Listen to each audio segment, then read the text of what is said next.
नमस्कार। सभी दर्शकों के लिए 12 राशियों के लिए सभी लोगों के आग्रह पर 12 राशियों के मार्ग में आने वाली बाधाएं या अगर ग्रह अनुकूल नहीं है तो भी उसको कैसे अपने अनुकूल किया जाए या आपके कार्यों में आने वाली बाधाओं को कैसे समाप्त किया जाए, एक छोटा सा प्रयास हम कर रहे हैं। क्योंकि अधिकांश लोग ये जरूर बोलते हैं और शिकायत भी करते हैं कि आपने उपाय नहीं बताया कोई। आज का जो विषय सिर्फ और सिर्फ उपाय पर होगा, 12 लग्न और 12 राशियों पर ही होगा। और साथ ही साथ इसको श्रद्धा और विश्वास के साथ सुने। कारण क्या है? शास्त्र कहता है यादृशी भावना तस्य सिद्धिर भवति तादृशी। जैसी भावना रखोगे, जिस भाव से उस उपाय को करोगे, वैसा ही फल मिलेगा।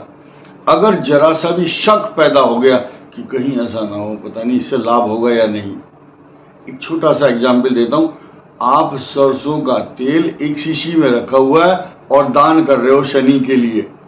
अगर ये मन में भाव आ गया डालते डालते कि ओहो बस ज्यादा हो गया, बस रुक जाते हैं अभी, फिर दिमाग में आया थोड़ा और डाल देते हैं, तो ये भाव नहीं आना चाहिए। जो देना है तो तेल, जितना सरसों का तेल दान करना कर दो, एक ही बार करो, डरना नहीं है। दूसरी बात, जिस ब्राह्मण जिस ज्योतिषी के प्रति अश्रद्धा शक पैदा हो गया, पंडित जी अब मेरा काम करोगे या ना, आप मेरे से बात करोगे ना, अगर ये डर लग गया कि कहीं ऐसा तो नहीं पंडित जी पैसा लेके भाग तो नहीं जाएंगे, बस उस आदमी को, उस ब्राह्मण के प्रति श्रद्धा विश्वास खत्म कर देना चाहिए।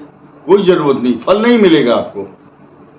आज हम जो विषय लेकर आए हैं आपके लिए वो ये है कि 12 राशियों को किस किस उपाय करने से क्या क्या लाभ मिल सकता है, या आत्म संतोष, आत्म शांति और ग्रहों का जो विपरीत परिणाम है, विषम परिस्थितियां हों, विकट परिस्थितियां हों, ग्रह खराब हों, तो भी आपको अनिष्ट की आशंकाएं नहीं रहेंगी। ऐसा उपाय बताने के लिए हम चर्चा करेंगे। आइए शुरू करते हैं। देखिए 12 राशियां हैं, 12 ही लग्न हैं। अब आप उपाय के नाम पर यह सोचिए कि मेष लग्न और मेष राशि, बृहस्पतिवार के दिन पूजा करनी चाहिए। पुखराज धारण कर सकते हो यथाशक्ति, अपनी अपनी इच्छा है। हमें फोन करके बार बार नहीं पूछना कितने रत्ती पहने, क्या पहने। अपने आसपास वजन के हिसाब से पहना जाता है ये, और शुद्ध हो। किसी के पास पैसा नहीं है, किसी ने नकली दे दिया, हम पुखराज नहीं बेचते। हमसे संपर्क ना करें। किस दुकान से करेंगे, कहाँ जाएंगे, हमें नहीं पता। अगर हम इस बीच में हमें डालते हो तो कुछ लोग बोलेंगे कमीशन लेते होंगे इस बात का। हमारे पास समय नहीं है, सिर्फ उपाय बताएंगे। पीली चने की दाल धो करके गाय को दे सकते हैं। ये मेष लगन और मेष राशि की बात हो रही है। जहां तक वृषभ का प्रश्न है, वृषभ के लिए नीलम धारण करना या सरसों का तेल पीपल में चढ़ाना चाहिए। अगर शनि की कृपा दृष्टि आपके ऊपर नहीं है तो हो रही है, होगी। शनि स्तोत्र का पाठ पिपलाद ऋषि के द्वारा जो वर्णित शास्त्रों में है उसका पाठ या नीलम धारण करना चाहिए। अब लास्ट में एक बहुत बड़ी बात बताऊंगा, आप ध्यान से सुनना। वो सारे के सारे प्रश्नों का उत्तर होगी वो बात। मिथुन के लिए शनि और हरा चारा गाय को देना चाहिए। पन्ना धारण कर सकते हो या नीलम धारण कर सकते हो, क्योंकि आपका भाग्येश शनि है। जब भी किसी कार्य के लिए जाएं, तुलसी का पत्ता मुख में धारण करके निकले, कार्य सिद्ध होगा, सफल होगा। इसीलिए इस वीडियो को 12 की 12 राशियों को देखना चाहिए। कर्क लगन के लिए और कर्क राशि के लिए भी पुखराज शुभ फलदायक होगा। हर पूर्णिमा को या सोमवार को 1 पैकेट दूध का दान कर सकते हो मंदिर में अपनी इच्छा के अनुसार।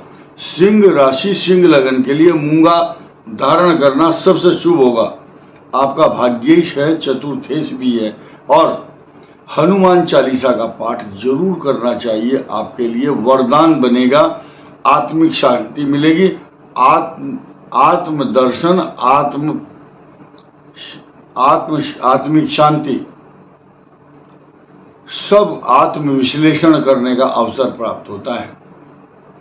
मूंगा धारण करना शुभ, मंगल का व्रत करना शुभ। हनुमान जी की प्रार्थना करने से, एक बार नाम लेने से ही आपकी मनोकामनाएं पूर्ण हो जाएंगी। आगे बढ़ते हैं।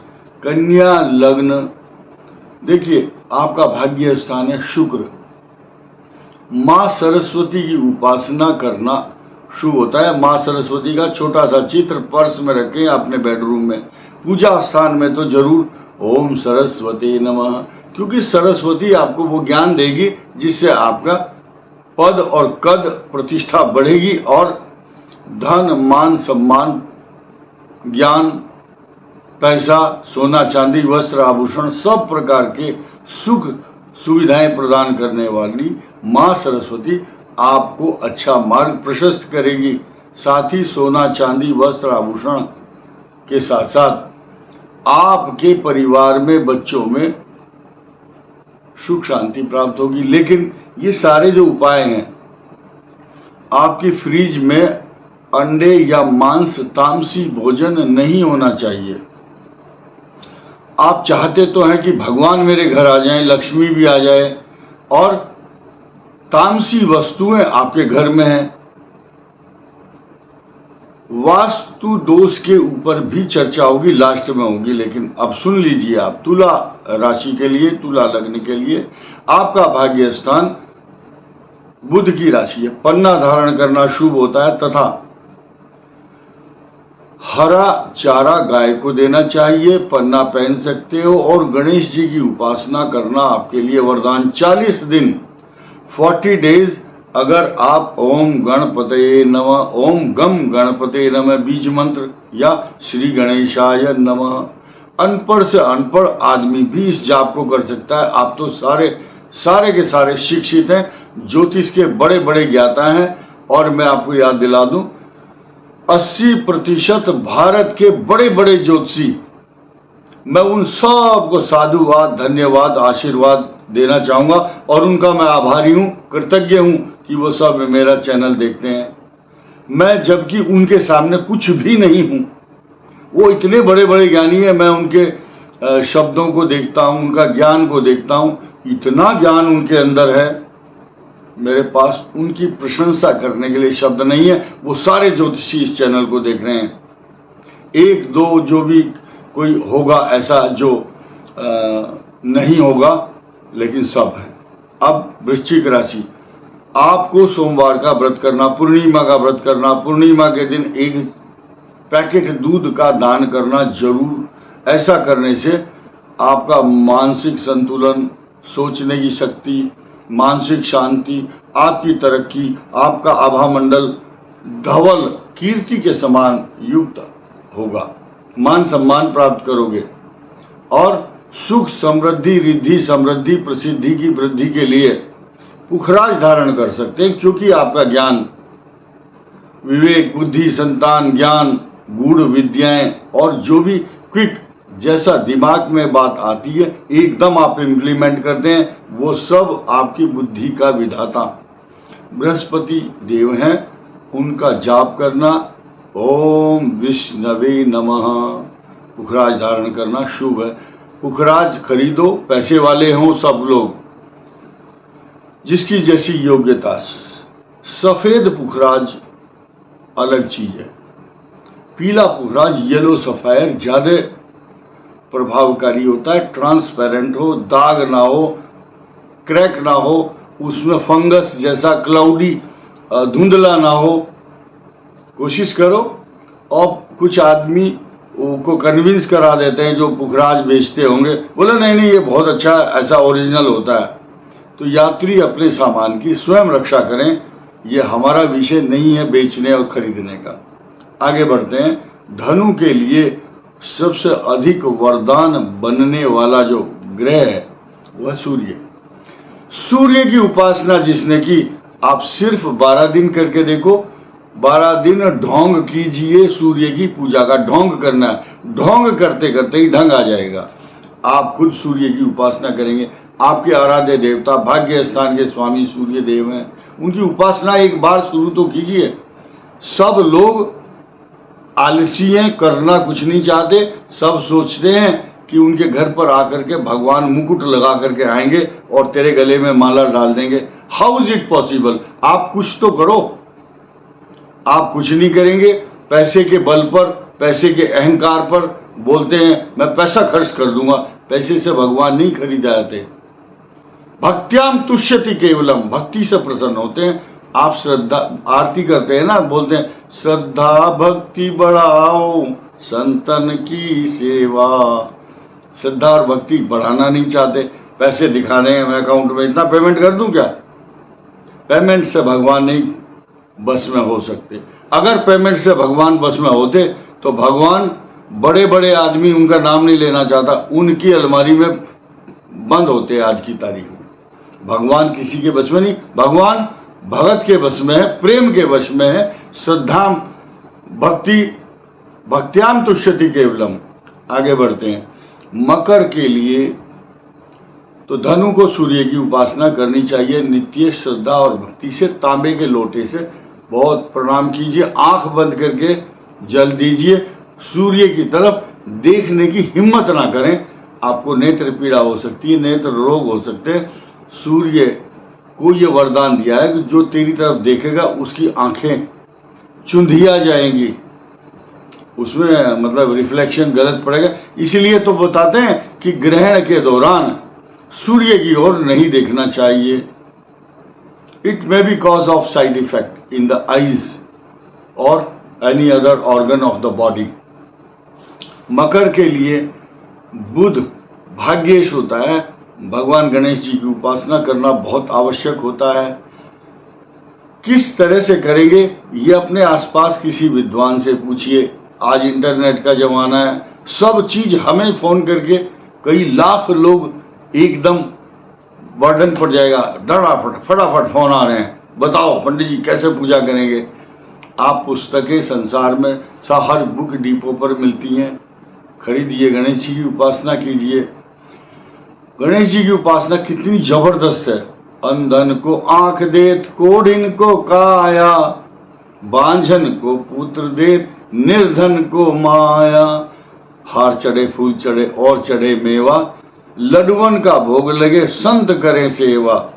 और नौकरी के देने वाले और जो कलम से काम करता है, बुद्धि ज्ञान विवेक, जज, प्रोफेसर, एस्ट्रोलॉजर और चिकित्सक, वैज्ञानिक, सबको ज्ञान बुद्धि देने वाले। ऐसा नहीं है कि जो राशियों के नाम मैंने लिए हैं उन्हीं के लिए गणेश जी हैं। गणेश जी की पूजा सब कर सकते हैं, हनुमान जी की पूजा सब कर सकते हैं। भगवान शिव इस यूनिवर्स की ब्रह्मांड के स्वामी हैं, वे संहार करता है सृष्टि के।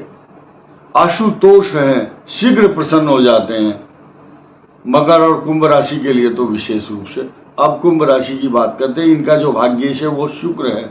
भगवान शिव की उपासना, माँ सरस्वती की पूजा विशेष फलदायिनी है आपके लिए। मात्र दूध दही घी शहद बेलपत्र से भगवान शिव प्रसन्न होंगे। 40 दिन करें। 40 शब्द बहुत महत्वपूर्ण है।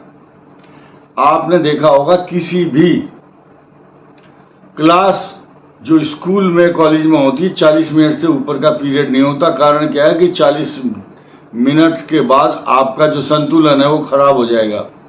40 दिन जिस देवता की प्रार्थना करोगे वो आपकी भक्ति से प्रसन्न अवश्य होंगे। 40 शब्द को कई परिप्रेक्ष्य में बहुत इंपॉर्टेंट माना गया है, इसलिए 40 शब्द को आप देखिए। हनुमान चालीसा, शिव चालीसा, 40 क्यों आया है यहाँ पर? बहुत बड़ा रहस्य है, कथा सुनाऊंगा तो बहुत लंबी हो जाएगी। इसमें बहुत बड़े बड़े विचित्र संयोग छिपे हुए हैं और ये 40 शब्द जो है हिंदू सनातन के लिए नहीं है, सबके लिए हैं। चाहे वो इस्लाम को मानता है, चाहे वो सिख धर्म को, या ईसाई, पारसी, जैन, बौद्ध, कोई भी हो, यहूदी हो, सबके लिए 40 वर्ड बड़ा इंपॉर्टेंट है। 40 दिन आप किसी भी व्रत को अगर करते हैं, जैसे कि एंटीबायोटिक दवाई का कोर्स 3 दिन का या 5 दिन का है, इसी प्रकार इसका भी तो कोर्स है ना, 40 दिन का कोर्स है। आप कीजिए, you will do and you will find the success after 40 days. अब मीन राशि के लिए मंगलकारी होता है, मंगल ही मंगल होता है। सिंह और सिंह लगन सिंह राशि, मीन लगन मीन राशि। मंगल की उपासना, हनुमान जी की उपासना, गणेश जी की उपासना। मीन के लिए गणेश जी, सिंह लगन सिंह राशि के लिए गणेश जी की उपासना। अब हम बात कर रहे थे जो इम्पोर्टेंट बात, उस पर आ जाते हैं। हर व्यक्ति कुंडली दिखाता है इधर उधर जाकर के, भविष्यवाणी करते हैं ज्योतिषी। भारत के अंदर जिस प्रकार की व्यवस्था है, नौकरी को लो या रोजगार को लो, हाहाकार मचा हुआ है। हर तीसरा बच्चा बेरोजगार है या कोई प्रॉब्लम है, मैरिज से रिलेटेड प्रॉब्लम, जॉब से रिलेटेड प्रॉब्लम, और तीसरी बहुत इक्का दुक्का झगड़ा, मुकदमा या बीमारी, बस इसके अलावा कुछ नहीं है। और जो बच्चे हैं जिनकी परफॉर्मेंस अच्छी नहीं है, वो उनको हम इस बात से नहीं जोड़ते हैं। अब हम आगे बढ़ते हैं। सब ग्रह ठीक है, महादशा अच्छी चल रही है। बहुत लोग अंग्रेजी में भी लिखते हैं, बड़े बड़े ज्योतिषी हमें जब फोन करते हैं या लिखते हैं, कमेंट में लिखते हैं, मेरी एमडी ठीक चल रही, एडी भी ठीक चल रही है। एमडी का मतलब महादशा, एडी का मतलब अंतरदशा। बड़े बड़े शॉर्टकट हम समझते हैं उस बात को, लेकिन सबको रिप्लाई देना, कई लाख लोगों को फोन पर या कमेंट्स या ऐसा काम हम नहीं करते।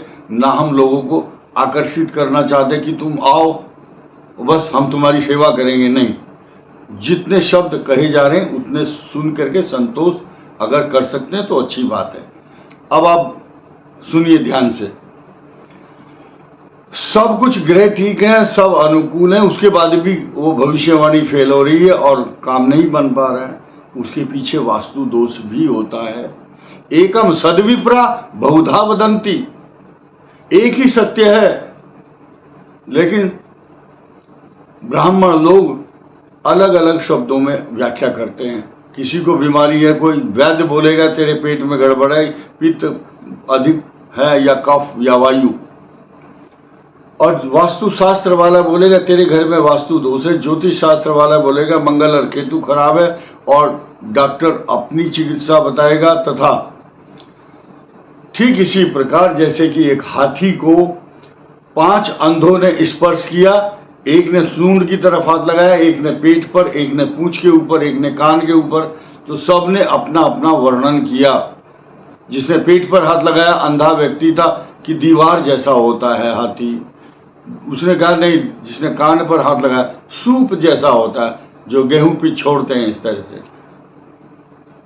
एक ने कहा रस्सी जैसा होता है, जिसने पूंछ पर हाथ लगाया। तो किसी ने सूंड पर हाथ लगाया तो उसने अपना आकार बताया, जिसने पैर पर हाथ लगाया बोला नहीं पिल्लर के जैसा होता है, केले का पेड़ के समान। तो हाथी एक ही है, 5 प्रकार के स्वरूप, एकम सद विप्रा बहुधा वदंती। तो समस्या एक ही है, लेकिन हर व्यक्ति अपने अनुसार उसका आकलन करता है, मूल्यांकन करता है। तो यहां मैं ये बात कहूंगा, भगवान भी चाहिए, ग्रह प्रसन्न भी होने चाहिए, लेकिन हमारे आचार विचार, खान पान, व्यवहार और स्टाइल ये ठीक नहीं होना चाहिए।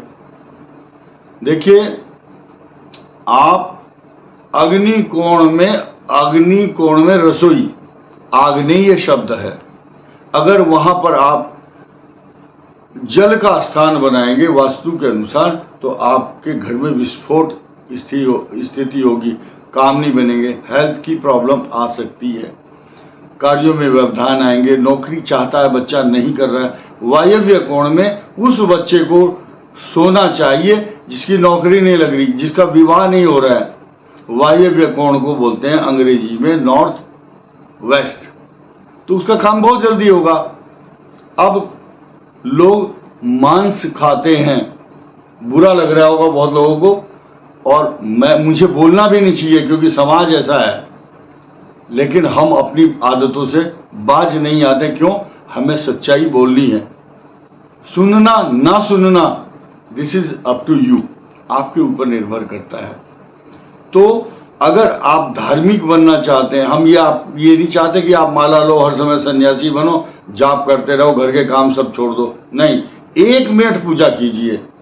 जिस भगवान ने इतना सुंदर शरीर दिया, 83,99,999 योनियों के बाद मनुष्य शरीर मिलता है, और उसको प्राप्त करने के बाद आप साधन ढूंढ सकते हैं ईश्वर प्राप्ति का मार्ग सात्विक भाव से। तो कंट्रावर्सी है, हम खान पान भी गलत रखेंगे और भगवान चाहेंगे, यानी कि शास्त्र कहता है जब मैं था तब हरि नहीं, जब अहंकार है शरीर में तो हरि नहीं आएंगे, जब हरि आ जाएंगे तो मैं ना ही, मैं का मतलब अहंकार नहीं रहेगा। तो एक ही म्यान में 2 तलवार नहीं रह सकती। ठीक इसी प्रकार हनुमान जी की जो उपासना है वो करनी चाहिए। अब जिस बात को हम बहुत जोर दे करके कह रहे थे, अब उसकी चर्चा करेंगे। चर्चा क्या है? जो व्यक्ति, बहुत से लोग आजकल गुरु धारण कर रहे हैं, एक परंपरा चल रही है, उसको हम गुरु मानते हैं। तो जो गुरु है, दाढ़ी वाले हों चाहे तिलक वाले, महात्मा हैं, जो भी हैं, उनके चित्र आप पूजा में भगवान शंकर के बराबर में रखते हैं, गणेश जी के पास रखते हैं। शास्त्र कहता है कि जो व्यक्ति इस जीवन में मल मूत्र का त्याग करता है या जिसकी मृत्यु निश्चित है, जो शरीर वाला गुरु है, उसके हृदय में बसाओ, उसकी बात मानो, वो आपके लिए सब कुछ है, लेकिन उसको भगवान के बराबर में मत बिठाओ। ये दोष आपके घर में कुछ व्यवधान पैदा करता है। ये बात कोई बताता नहीं है। क्यों? जिसका जिस गुरु के प्रति श्रद्धा है वो अंधा होकर विश्वास करता है, उसको अंध भक्त कहा जाता है। भारत में वैसे भी अंध भक्तों की कमी नहीं है। गतानुगतम लोके, एक आदमी चल दिया जिधर, बोला अच्छा वहां जाकर के कार्य सिद्ध होगा, बस हम भी वहीं चलते हैं। नहीं, ये गलत परंपरा है। आपको अपना दिमाग भी लगाना चाहिए। कुछ जादुई शक्ति दिखाते हैं लोग, बस ऐसा हो जाएगा जल्दी, तो अरे एकदम फैल जाएगी अफवाह, अरे वहां चलो, वो जो है ना बस सब कुछ कर देंगे, 2 मिनट में सिर पर हाथ रखेंगे। कर्म भी करना चाहिए। आगे बढ़ते हैं। हनुमान चालीसा में 2-3 पंक्तियां हैं, बड़े ध्यान की, सुनने की लायक है। मैं नहीं चाहता कि वीडियो बहुत लंबा हो, लेकिन बात बतानी इतनी आवश्यक है, आपके जीवन भर काम आएगी, और बहुत लोग इस वीडियो को सेव करके रखेंगे, मैं गारंटी देता हूं, और अपने इष्ट मित्र परिजनों को भेजेंगे, क्योंकि मैंने दिमाग लगाया है इसमें। ऐसा नहीं है हवा में बात नहीं करते हम। अब लिखा है, और देवता चित्त न धरई, और देवता चित्त न धरई, लिखा है हनुमान चालीसा में। हनुमत से ही सर्व सुख करई। इस अर्थ का क्या, इस चौपाई का अर्थ देखिए क्या है। और देवता चित्त न धरई, यानी कि ये नहीं कहा कि और देवता भगवान शिव, राम, कृष्ण, देवी, दुर्गा, काली माँ, ब्रह्मा, विष्णु, महेश, उनको चित्त में मत धरो। इसका अर्थ ये बिल्कुल नहीं है। और देवता जिनको आप ये समझते हैं कि वो फला फला दे रहा है, जो मेरी फैक्ट्री का मालिक है या नौकरी में जो हेड ऑफ द डिपार्टमेंट है, मैनेजर है, वो देता है, वो देवता। और देवता यानी कि जो देने वाला है, जिसको आप बॉस मानते हो, आदर्श, आइडियल, गॉडफादर मानते हो, उनको ध्यान मत धरो, उनकी तरफ ध्यान ना दो। हनुमत से ही सर्व सुख करई, अपने चित्त को और अदर पर्सन की तरफ कि वो आदमी कर सकता है। आदमी एक साधारण सा मनुष्य, उसको देवता मान रहे हैं आप। अभी मैंने जो चर्चा की है कि उसका चित्र जो है वहां नहीं रखना है। और देवता चित्त न धरई। बहुत से लोग कुछ नेताओं के फोटो लेकर के कि ये जो है ना बहुत बड़ा आदमी है, ये बस इसका मंदिर बना दो। चमचागिरी की हद होती है। नेताओं को प्रसन्न करने के लिए कुछ लोग उनके फोटो लेकर के और वो बस बोले धूप बत्ती जलाएंगे उनके सामने। पराकाष्ठा है ये अंधविश्वास की भारत के अंदर। तो और देवता चित्त न धरी, हनुमत से ही सर्व सुख करे। सब सुख पाना है हनुमान जी, जो अमर हैं, अजर हैं, आशीर्वाद मिला है जिनको, जो भगवान की सेवा में एक बहुत बड़े बड़े पुरस्कार ले चुके हैं और प्रूव किया है उन्होंने। लंका जारी असुर संहारे। अच्छा, तो आपके जितने भी काम है वो संवारेंगे और आपके शत्रुओं को ऐसे जलाएंगे, आपके पापों को, आपके ताप संताप शत्रु उनको ऐसे जलाएंगे जैसे लंका जलाई थी। लंका को जलाई थी। लंका क्या है? पाप है। पापों को जलाना है तो हनुमान जी की सेवा या उनका ध्यान। इसी के साथ साथ देखिए, मैं देवता शब्द को यहां डिफाइन करूंगा कि कहीं दो लोगों के मन में भ्रम ना आ जाए कि कहीं ये नहीं अपनी तरफ से ही देवता शब्द का अर्थ लगाया। रामचरितमानस में ही कई जगह मात पिता प्रभु गुर की बानी, करही विचार करही शुभ जानी। माता पिता और प्रभु, प्रभु शब्द जो आया है यहाँ, जिनके साथ काम करते, जो स्वामी है, जो मालिक है, जो देता है हमें, उसे देवता कहा गया है। उसकी भी वाणी को मानो तभी आपका जीवन दिनचर्या चलेगी। तो मैंने सिर्फ शब्दों को जोड़ने की कोशिश की है कि प्रभु शब्द जो यहाँ आया है, क्योंकि प्रभु मुकुट लगाकर स्वयं पृथ्वी पर नहीं आते, ना किसी को वाणी अपनी वाणी से आदेश देते हैं। एक तीसरा उदाहरण दे दिए। मारीच को कहा रावण ने कि तू चलकर माया मृग बन जा, मैं बाबा जी बन जाऊंगा। तू राम लखन को बहकाना, मैं सीता को हर लाऊंगा। ये राधे श्याम रामायण में पंक्तियां हैं। तो इस बात को काउंटर किया है मारीच ने और कहा रावण को, सती संत गुरु ब्राह्मण, सती संत गुरु ब्राह्मण, घर का भेदी दास, हाकिम वैद्य रसोइया, पास पड़ोसी खास। हाकिम शब्द आया है। हाकिम मैंने बॉस, जो हमारा बॉस है नौकरी में या दिनचर्या में। कोई लाला के यहाँ नौकरी करता है, कोई मजदूर है, जो बॉस है उसको यहाँ हाकिम शब्द कहा, या राजा या पुलिस या एसपी, ये हाकिम है जिसका हुक्म चलता है। हुक्म देने वाला हाकिम होता है। हाकिम वैद्य रसोइया, पास पड़ोसी खास। ये दोबारा बताता हूं, सती संत गुरु ब्राह्मण, घर का भेदी और दास, हाकिम वैद्य रसोइया, पास पड़ोसी खास। एक पास का आदमी जिसके पास राज रहते हैं, आपका पीए, पड़ोसी, और खास आदमी जिसके पास आपके सारे राज हैं। तो क्या कहा मारीच ने, जो इनसे वैर बढ़ाते हैं वो आखिर मारे जाते हैं, बेमौत मौत के घाट वही बेवक्त उतारे जाते हैं। यानी कि यहाँ मैंने जो बताने की कोशिश की है कि वो जो और देवता चित्त न धरई, वो जो देवता है वो मनुष्य के रूप में व्यक्त किया गया है। उस संदर्भ में कहा गया है। ये संदर्भित जो बातें हैं, साथ ही साथ मात पिता प्रभु गुरु की वाणी, वहां प्रभु शब्द का मतलब स्वामी से ही, देवता से ही है, या आपके जो जिसकी कृपा से आपको धन मिलता है। और यहां हाकिम शब्द जो आया है, जो हुकूमत चलाता है, उनसे बैर नहीं बढ़ाना। हुक्म क्या बताया है शास्त्रों में कि जो प्रतिपालक सोई नरेशु, जो जहां बसहु सो सुंदर देशु। जो प्रजा का पालन करता है वही नरेश है, उस देश का पालन करता है।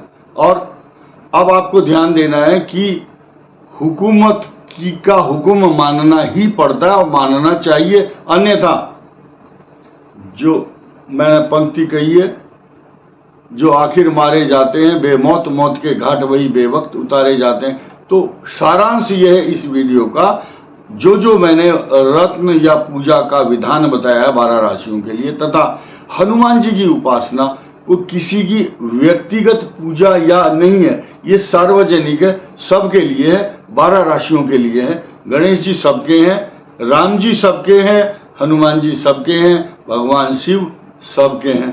हम राम जी के राम जी हमारे हैं, सबके हैं भगवान। तो इस वीडियो में इतना ही, धन्यवाद।